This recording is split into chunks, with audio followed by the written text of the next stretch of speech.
Good evening, YouTube. You guys are now watching another segment of the TheCaliEffect. Today, I'm going to be comparing 5 Yu-Gi-Oh deck archetypes to 5 NFL football teams. Now, I know you guys are thinking, TheCaliEffect, you're crazy. Well, I can tell you what. I love football, and I love Yu-Gi-Oh, so we're just going to compare them. First, we're going to be talking about Infernity, also known as Infernity. Now, I'm going to be comparing them to the Oakland Raiders for a couple of reasons. Infernity players are well known for cheating. They are well known for setting their monsters into their spell and trap card zone and then going off with their effects, only for you to find out that they set monsters in their spell and trap card zone when they're not supposed to. Infernity players are exactly like that. You rewind and you look at the Oakland Raiders, one of the most penalized teams in the history of the NFL, period. This team is known for penalties. It's known for unnecessary roughnesses. It's known for undisciplined inside of its franchise. The Oakland Raiders have won before, and they were very successful before. And Infernities, the same thing, were very successful at one point in time. They're both on a decline, and they're both looking for a turnaround with the new support and with the Oakland Raiders, the new draft that they have. The next team we're going to talk about, and the next deck, is going to be Dragon Rulers. Now, Dragon Rulers are mainly known for being so dominant, for being so strong, for being so there. I mean, you expect Dragon Rulers to top in some event at any given time. You're like, oh, 2 years removed from Dragon Ruler format?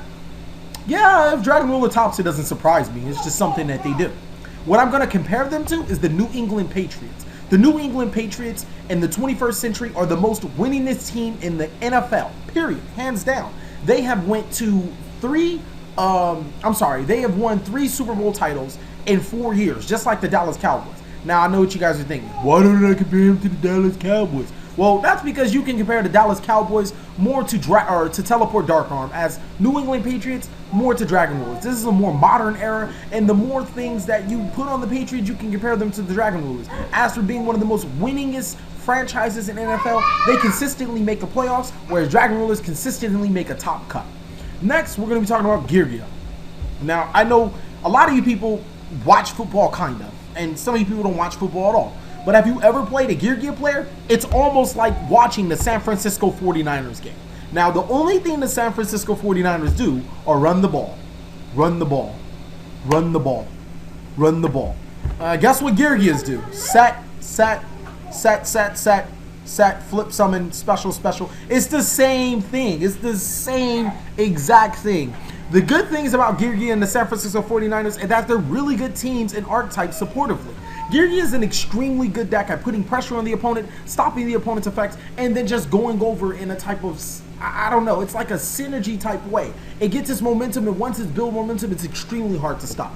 The exact same thing for the San Francisco 49ers. Once they start to build a momentum, once they start to use their defense to pound your face in, it's not much else you're going to do. They're going to build that momentum, and they're going to put points on the board. This deck is extremely good at creating mismatches, just like the San Francisco 49ers have Colin Kaepernick creating mismatches for the opposing defenses. Next, I'm going to be talking about Gravekeepers. Now, Gravekeepers, you guys are looking at it like, what are you going to compare Gravekeepers to? I'm going to compare Gravekeepers to the Kansas City Chiefs. Now, don't get me wrong, I like Kansas City Chiefs. They're an extremely fun football team to watch defensively. But they're almost like the San Francisco 49ers. We're going to run the ball. And we're going to run the ball. Gravekeepers, you look at them, they have a huge comparison to Geargia. We're going to set cards and stop your opponent from doing stuff. We're going to set cards and stop opponent from doing stuff. And they have so many similarities, it's not even funny. The biggest similarity is that they both had the same quarterback at the same time. The San Francisco 49ers traded off Alex Smith to the Kansas City Chiefs. So with that being said, you can kind of say that they run a similar system, kind of like how Gravekeepers and Geargia run a similar type fashion, setting monsters, setting cards, controlling the board. I want to compare all 4 of those, or 2 of those decks and those 2 teams to each other, just because how similar they run and how in the same fashion they are. With Geargia as being a lot more successful, obviously. The last deck I want to prepare is Artifacts. Now, Artifacts are an unconventional deck. It's something that you don't see that you wouldn't expect in the top tables just because of how they are.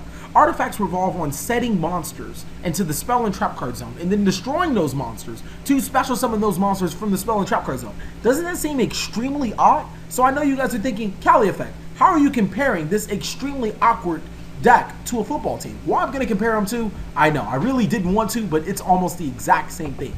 The Seattle Seahawks, correct. And now you guys are like, what? That makes no sense. The Seattle Seahawks are probably one of the most unconventional teams in the NFL, mainly because instead of the normal conventional wisdom is to build your defense around your defensive line, the Seattle Seahawks did it a different way. They built their defense around the secondary, their defensive backs, and basically that's how they roll. Granted, they do have that still set aspect where I would be talking about the run game inside of Marshawn Lynch, but the biggest thing about Seattle is that secondary defense, which completely shuts down all plays. Same thing with Archetypes. They use an unconventional factor, setting monsters into the back row as opposed to setting monsters, I don't know, in the monster card zone, because that's what they're supposed to do, and they win because of it. Now, if you guys can see, I'm pretty sure that you can, I can kind of compare almost any deck to any football team. It was extremely fun to do it, and I would like to know some of you guys' football teams you would compare to Yu-Gi-Oh card decks.